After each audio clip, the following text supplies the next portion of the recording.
Hey y'all, welcome back to another episode of the Super Real Estate Bros podcast. We're here with my good friend JJ Lara. I almost did the finger whack thing there too, and I just got here. Everybody get it. It's Dave's signature, but JJ is an insurance agent in the state of Texas with Rusty Brinks Insurance, correct? Yes, sir. Okay, awesome. So we are doing a kind of a cool episode today. This is something I've been wanting to talk about for a while, is insurance. So for those of you listening and watching and you don't know what it's like to buy a home yet, maybe you're on your way, there's some pretty important processes and steps that happen. But let's just talk about insurance as a whole and kind of what you do first, JJ. Yeah, absolutely. So like I said, I'm an insurance agent. So I'm a broker initially. So independent means that I don't have employment with any one specific carrier. So we have about 40 different partnerships with different companies that we work with. And then what I love about my role is that I'm able to stay on as the servicing agent too.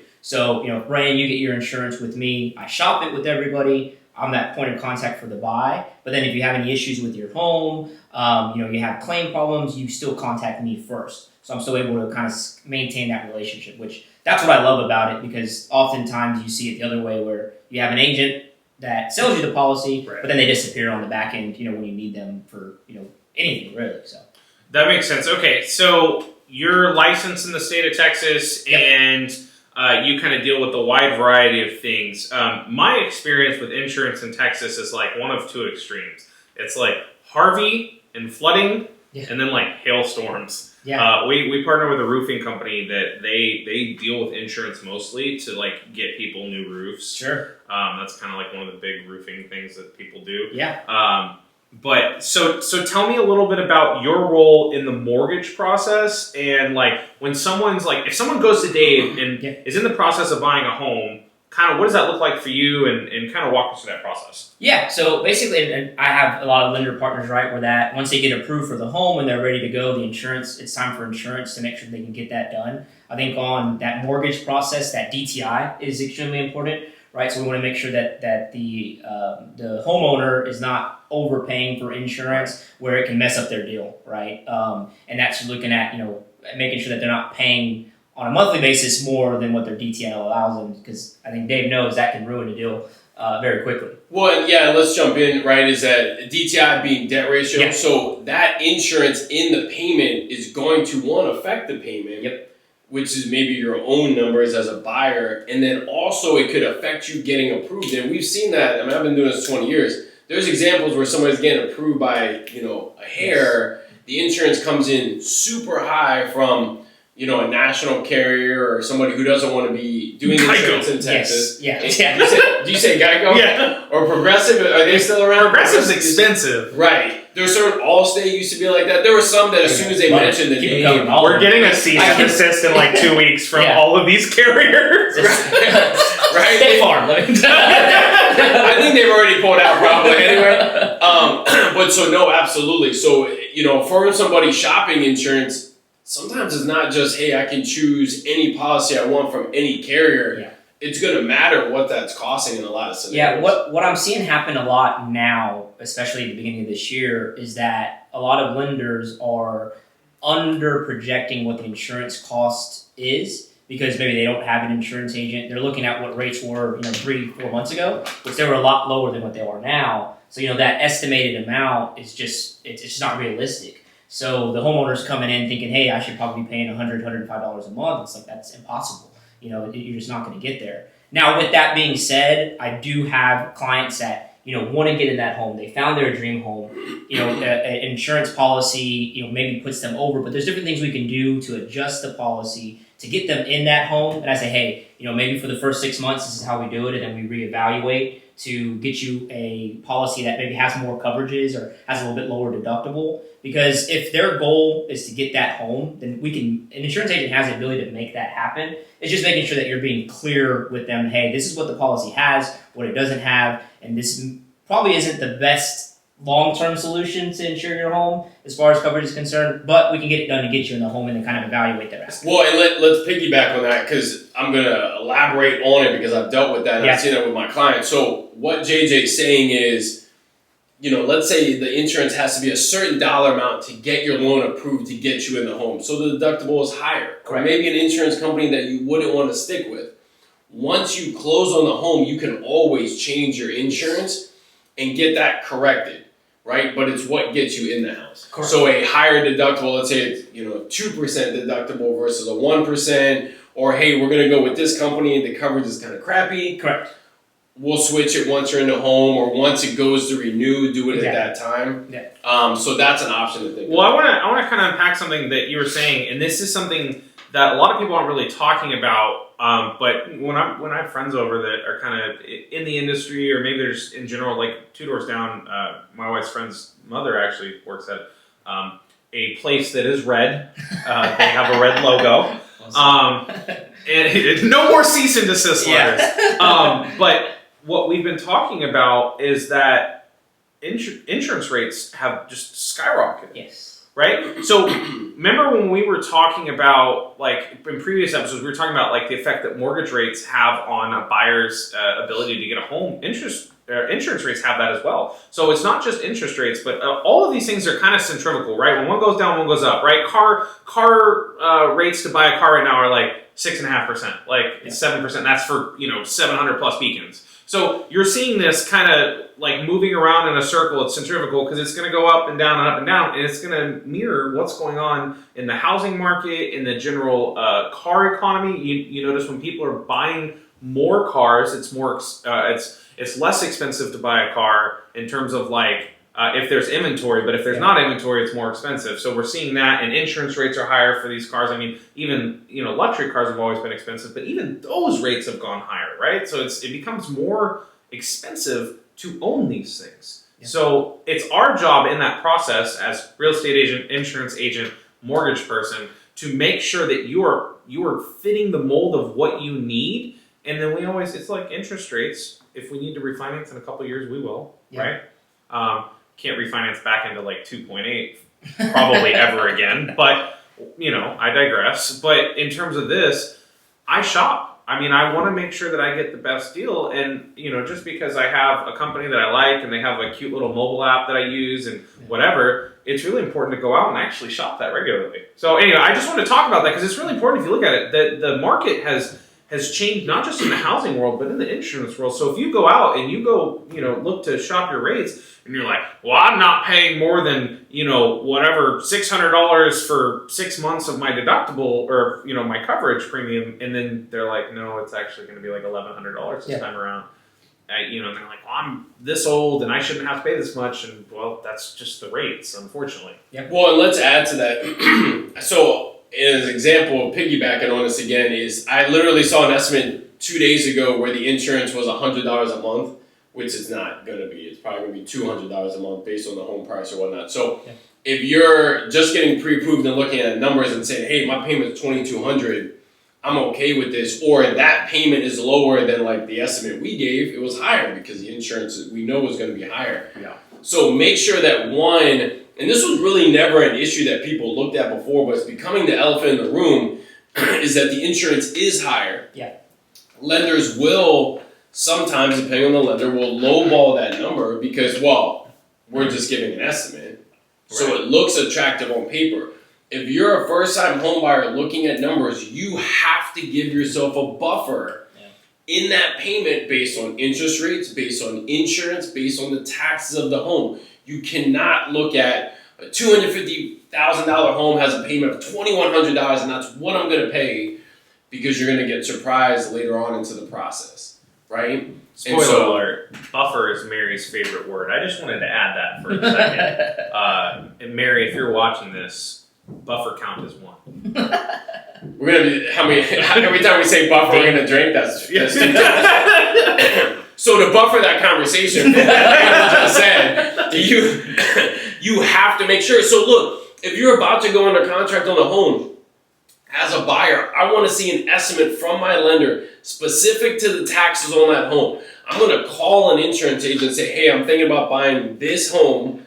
What is my insurance going to be? Get quotes, and now look at that estimate again and say, okay, I feel comfortable that I now have a really good idea on what that is before going under contract. What's going to happen if you don't do that?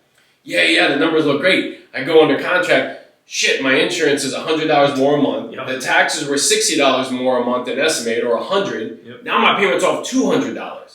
That means Right. little Fido might not get extra kibble that month Yeah. if you really want that house, and that's important. Fido needs kibble.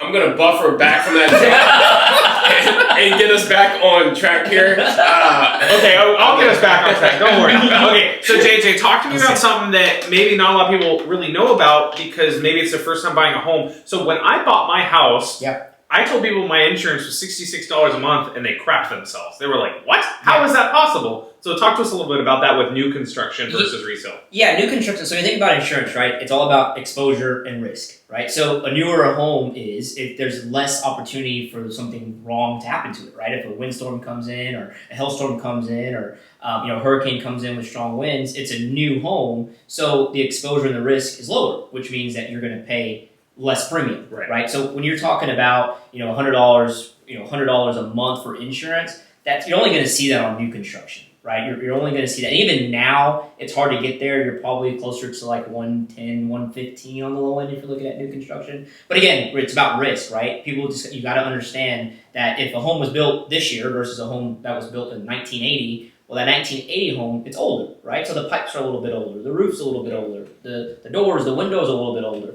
So there's more opportunity for something to happen to that home, and that's where the cost difference is. And the unfortunate part about it is the rates are rising everywhere, but especially on those older homes, just because that's where, you hear about Hurricane Harvey, kind of what you mentioned, right? You hear about these tornadoes that happened a couple weeks ago. But really, when the insurance claims, the most claims that are had, it's like the interior piping of homes, right? Busted pipes that cause $20,000, $30,000. So like the freeze would be a great example. So that caused insurance companies to take a bath. Billions and billions and billions of dollars of claims paid out, and that we're seeing that being paid now in insurance premiums. That's how they're getting the money, right? Because as kind of a little bit sidetrack off of what you're talking about, but now that you mentioned that, the way that insurance is designed, right? It's a pool of money, right? You pay a premium, I pay a premium, you pay a premium, right? We all pay it to X carrier. All of our premiums go in a pool of money. When we have a claim, whether it's you, me, or Brandon here, where that money is pooled is from that pool, right? What people don't understand is that that's the design of it. So even though you had a claim, we didn't have claims, we're still paying a little bit more money because the insurance carrier has to refill that pool of money. Now, of course, your insurance is going to increase more because you had the claim paid out. But if I'm with that carrier, I'm still going to feel some of that increase, right? Because that's just the way it is by design. So when Mary gets into an accident, and mind you, she hasn't gotten an accident in years. Yeah. But when Mary gets into an accident, you mean to tell me that Dave's paying for it? Like, that's how that works? If he has that same carrier, absolutely. Thanks, Dave. Not as much, but he is going to feel some of that. I'm going to have a picture of Dave in my wallet anytime I pull out my insurance card. Wait, do people still do that? Do people, I use digital, I don't. Yeah, everything's digital now. They don't even have to show the Dave's over here like, I'm like, it's in my glove box. As in his pocket. I'm old school. So that's huge information to hear, and that's really what we're seeing in Texas and what's causing it. Yeah. We had the freeze, ton of pipers, made it more expensive. We're starting to get some not ideal weather in some regards. That's taking a hit. Yeah, I want to jump in with an exact scenario. I want to get your advice. Why we have you on here. So sometimes going into a home purchase, they do the inspection. Hey, the roof is going to need to be replaced. They say what? 12 years, 15-year roof? 15 is typically where they say, hey, no thanks anymore. Okay, so you get close to that. The inspector says, hey, the roof needs to get replaced in a year, 2 years, 6 months, immediately, whatever it is. Buyer is like, I don't want to pay for it. Seller is like, I don't want to pay for it either. Right? And so somebody's going to be filing a claim. So 2 questions here. One, how easy/difficult is it for a seller to file a claim and try to get that replaced if it was damaged? Right? Not just old and wanted to be replaced. Yes, keep pointing. And or is the buyer, and this is probably the second part of the question, is the buyer going to have an issue getting insurance with a 15-year-old roof? So it's almost like and I've seen this, it's almost like a standstill. Seller's like, man, no way, I don't have the money, I'm not going to do it. Buyer can't get insurance Yep. because of the roof. Or do they give them some time after doing the insurance to replace the roof on their own? So I'm hitting you with a lot of questions. It's great definitely stuff. all of them are related to a roof. It's a great question because that's what we're seeing happen. And it's to answer the second question first. It's 15 years, right? There's a lot of insurance carriers that they say if it's at 15 or more, then I'm done. I'm not even going to touch it. Don't even quote it with us. We don't want it. How do they determine, right? It's still an eye. I mean, like, how do you determine? Because you can say, hey, how old's your roof? No, it's definitely only 12. Yes, and so it's an eye test that they do. When they look at the roof, it's about granular loss. So really, it's just they go off the shingles. Off the shingles, exactly. So it's always estimated, right? Because even if you have a buyer's consult, typically, unless the homeowner replaced it, they'll tell you, hey, it's estimated at 12 years. What the carriers are doing as well, on top of just the age, is life expectancy, right? So maybe it's a 12-year roof, but the life expectancy of it is only a year. So they're saying, hey, we're not going to insure that, right? Because we're seeing that a claim is going to happen within the next year or so, where it's going to have to be Do you ask for a copy of the inspection report when you're quoting? If somebody doesn't know or have an idea, then yes, absolutely. Okay, so something to note here as a buyer. In most states they have what's called the seller's disclosure. So that means that the seller, to the best of their knowledge, is telling you the gritty details about their house. Anything that's not really visible by the naked eye, or just an uneducated buyer.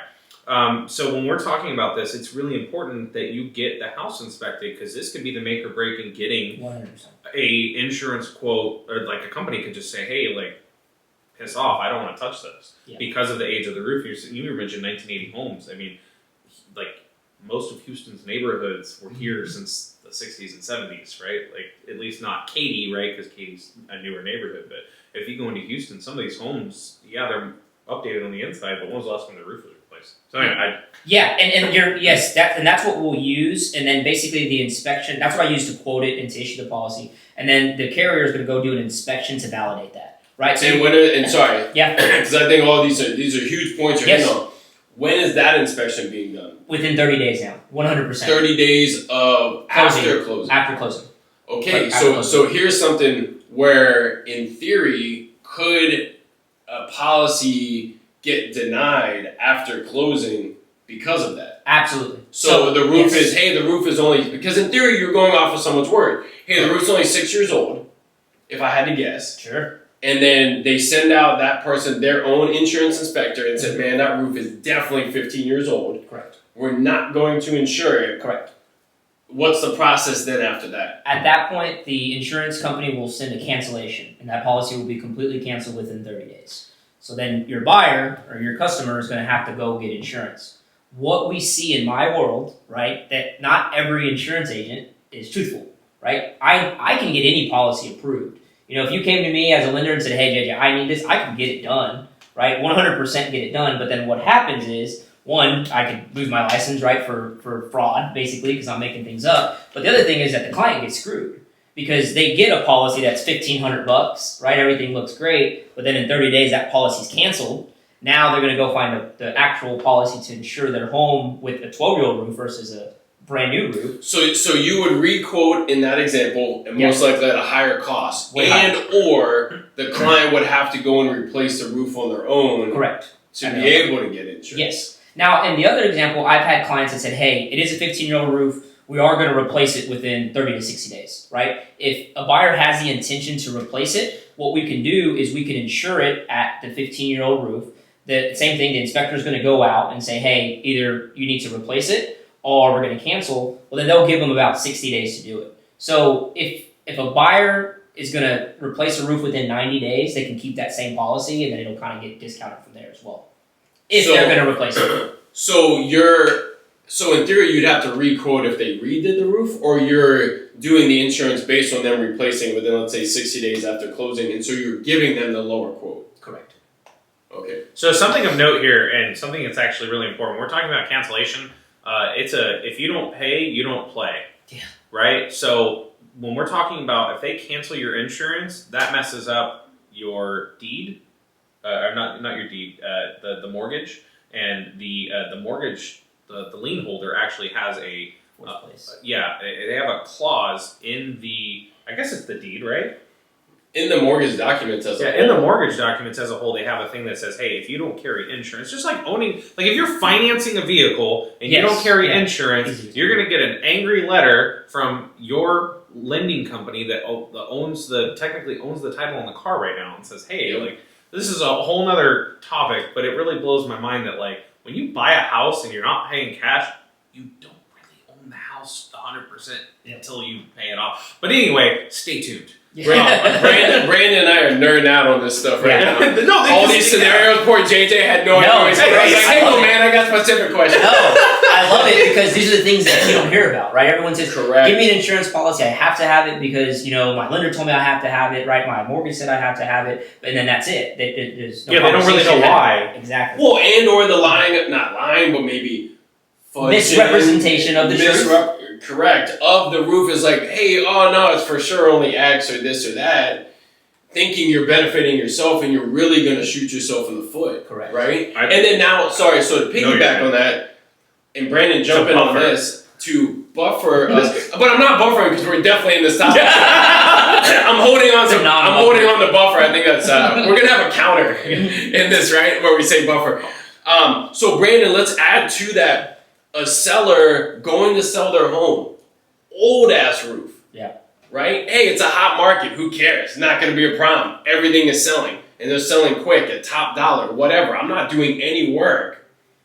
What's some advice you have for a seller based on everything JJ's telling us that could end up blowing up the deal for them, right? JJ, cover your ears. Yeah. Check for hail damage. We actually. Yes, I will. JJ's a little late to cover. JJ's like, listen, you brought me on your podcast and you are crapping on my profession. No, but here's the thing. Edit me out on this one. Yeah. There's just. We'll probably do that. We'll figure out how to do that. When we go to a listing appointment and we're doing our consultation, one of the things we say is, hey, if you'd like, we normally say, hey, like, when's the last time these major components are fixed? AC, roof, foundation, whatever. Like, have you had any issues with XYZ? Your pipes flood, whatever. Are you in a flood zone? And we're going to get to that. That's the thing we're going to wrap up with is flood zones. But shuck it, duck it. So we talk about roofs. And we say, hey, we have a company that we partner with, Service First Construction Group. They'll come out, they'll take a look and see if there's been any major hailstorm damage. Most of the time, cover your ears, JJ. Most of the time, if there's significant enough damage, the homeowner can have the roof replaced by insurance. It's still a fight, but the company normally negotiates with the insurance company and an adjuster comes out. That's a long, drawn-out process. Sure. But get these things looked at. I mean, if you're a seller and you're like, man, I don't know what type of pipes I have. It didn't pop during the freeze. I don't think it's ever going to. Like, that's normally not good enough. Like, we need to make sure that the major components are in good enough shape because when that buyer comes in, that can make or break it. If your roof is just decaying, your point. I'm super excited. I'm letting you finish. I'm like, hang on. But all right, go ahead. If your roof is rickety, like the $12,000 to $15,000 in that unofficial quote. If you're going to spend the $12,000 to $15,000, that's one of the things that will actually improve your chances of getting a higher offer on the market or getting that asking price that you want. If you put rickety roof on the market, it's not selling as fast and it's not going to sell for as much as you want to. But if you slap a brand new roof with some nice shingles and not them crappy shingles either, I'm looking at you, unnamed builder who I can't name for another cease and desist letter. But if you put those like 10-year shingles, we're going to fight. But I promise you, if you put a good quality shingle on the roof, you're going to see more money in the long-term benefit of getting a better offer, getting more buyers. Oh man, this one's got a new roof. I don't have to worry about it. It's in the woodlands and there's trees everywhere, but it's a brand new roof, right? Yeah. Go ahead. Well, yeah, and let's add to that, right? And I've seen this. I've actually had this happen to me in the past. The client buyer was under the impression their payment was going to be X, right? Roof age caused that insurance quote to be significantly higher. Let's say twice as much as what they were prepared. Yeah.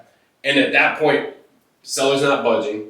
Buyer doesn't have the money to do the roof and is just payment shocked enough to be like, hey, I'm out. Yep. Like, I'm not comfortable with this. Having to replace it, having a higher payment if they don't replace it immediately, and knowing it's coming, you're going to be scaring away the people who are going to put offers on your home, specifically depending on what price range you're in. Yep. That first time home buyer price range, and now you're going to be like, forget it, it's not my problem. It's going to be your problem. You could end up having that home fall out on a couple of transactions, sit on the market longer. The longer it sits, more price reductions, you're going to end up eating that cost. So let's, real quick, this is something, if you're an agent listening to this or you're a buyer, hopefully you're working with an agent that does this for you. Yeah, we can actually call our agent JJ and Yes. say, hey, we're actually considering putting an offer in on 123 Main Street.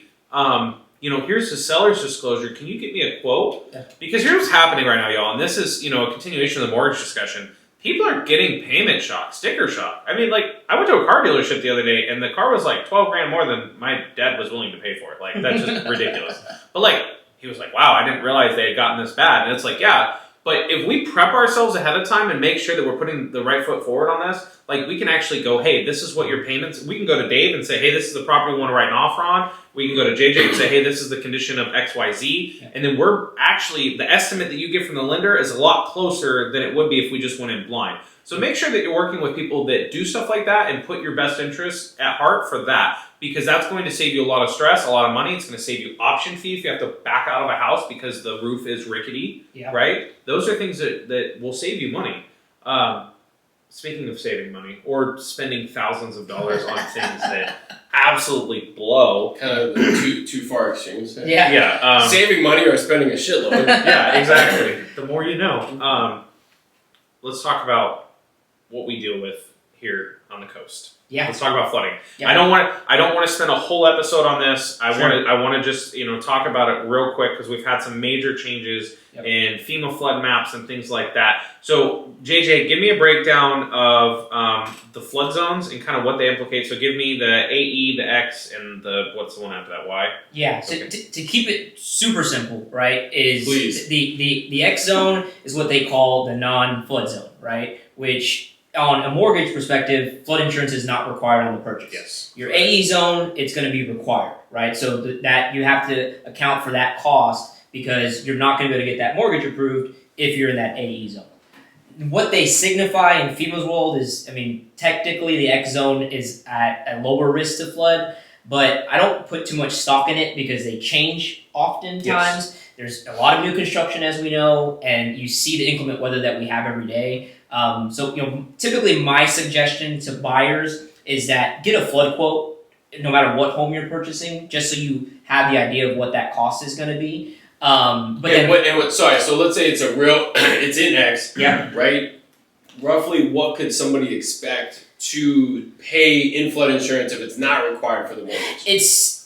It's variable now. It used to be that it was one fixed standardized cost if you're an X zone. That changed over the last year or so. Okay. I would say on average you're still probably looking at between $600 to $800 on an annual basis. But the way that these things are rated now, it's based upon your home. So those of you who don't know what annual means, $70 to $80 a month potentially. There you go. Just to carry flood insurance. Yeah, I got to break it down into the monthly. I do that with all my emails, but not in my verbiage yet. No, but that's important because Yeah. I've seen so many homes that we'll go view it, and one of the first questions that buyers ask, and I absolutely love it, is, did this house flood during Harvey? Sure. And I either say yes, but it's not in an AE flood zone, it was just a freak accident, or hey, it's an X. I'm in X in a new construction, which means the chances of it flooding are 1 in every 500 years. Yeah. AE means it is 1 in 100, which means in your lifetime you will see that specific house flood whether you live there or not. That's the likelihood. Yeah. So it's really important when we're looking at homes to make sure that's something that can make or break a deal too, because if they don't know going in, it's huge. they might call and say, hey, I'm backing out because I didn't know it was in a flood zone. First of all, do your homework, agents, and look up the seller's disclosure.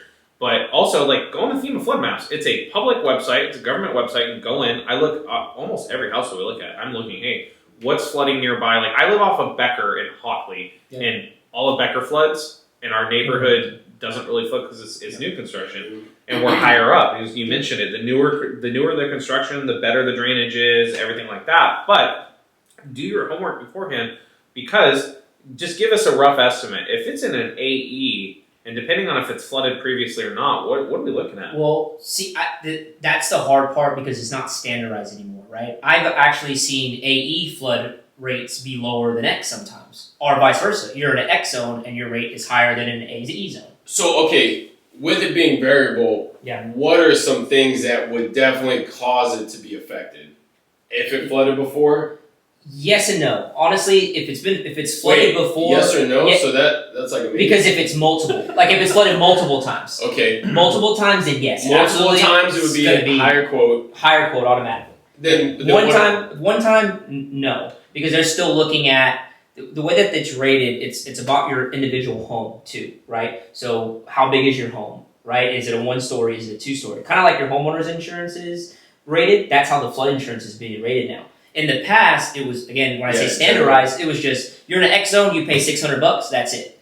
Okay. And that's all you do. So it would be home size and also more regional than at that point. Correct. So, just an example, because I know this is the case. If you buy an investment property near the old spaghetti warehouse factory place downtown near U of H. Yeah, anywhere down there is going to be expensive. It's flooded 18 times because it floods every April. Yeah. No tax day or not, like it's gonna flood. So you need to be prepared for that. So, and especially as investors, like they buy flood houses, but they need to pay attention to that for the prospective buyer. And a big tidbit that I see that a lot of agents don't know and a lot of consumers don't know is that if somebody has flood insurance, so Brandon, let's say you're the seller of the home, you have flood insurance, Dave is buying your house, your flood insurance policy is transferable. Yes. Into the rate that you have, which is going to be lower than whatever I can quote you with. Grandfather. Good old grandpa. 100%. So that transfer, and it's just a form, you sign it, boom, now you have it, and you're covered, and you maintain that happened policy. like I'm geeking out by JJ telling that because we've used that move before in mortgages. Save money. It's correct. We're talking hundreds of dollars. Every flood insurance quote I got was $3,000. My payment, and this. Hey, how much does the seller pay? Well, he only pays $1,200. Let's get with that agent. Let's grandfather in that policy and save you. I've used that move, so I'm geeking out over that move is golden. On a luxury house that we sold in Cyprus, I mean, it had never flooded, but they kept insurance, and it was like partially in a flood zone, and so the way they transferred the policy, it saved the buyer like a couple $1,000s throughout the year, and throughout the month it was a couple $100s. If you made it to the end of this podcast, that right there is well worth it. Yeah. That's a game changer in itself. The first 45 minutes you could probably just ignore or fast forward through to get to this point. We're going to clip that for reals. You know, I absolutely love it because this is stuff that people don't really talk about and they need to know. Yeah. Like when you're looking at certain neighborhoods or you're looking at certain areas of town in Houston, because we flood quite often, you need to make sure that you're aware of what's going on with the home so that you don't run a risk of flooding in the future, or if it's flooded before, what's the likelihood of it happening again? So, that being said, we're going to wrap this up because I feel like we've buffered enough of everyone's time.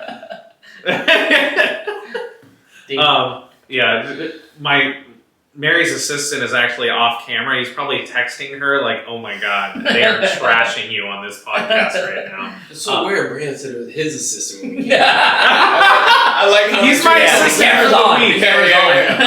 He's like, he's with us for the week. He's with me for the week, training with me. So anyway, that being said, JJ, how do people get a hold of you? Where can they follow you on social media? How do they tweet your Yahoo or whatever it's called? Tweet your Yahoo. That's I think that's another video we can probably put on. But it's all very simple. Insurance with JJ. So if you're on Instagram, it's Insurance with JJ spelled out just like it sounds, right? Insurance, WITH, and 2 J's, J and a J. And then my website is a good landing spot for me. All my contact information in there. Same thing, insurancewithjj.com. Cool. As always, you can find us at the Super Real Estate Bros podcast on all podcasting platforms. You can find Dave at DaveYourMortgageGuy.com. Yes, we did it! And you can find us at Selling with the Snyder Group across all social media platforms and sellingwiththesnyders.com. We'll catch you guys next time.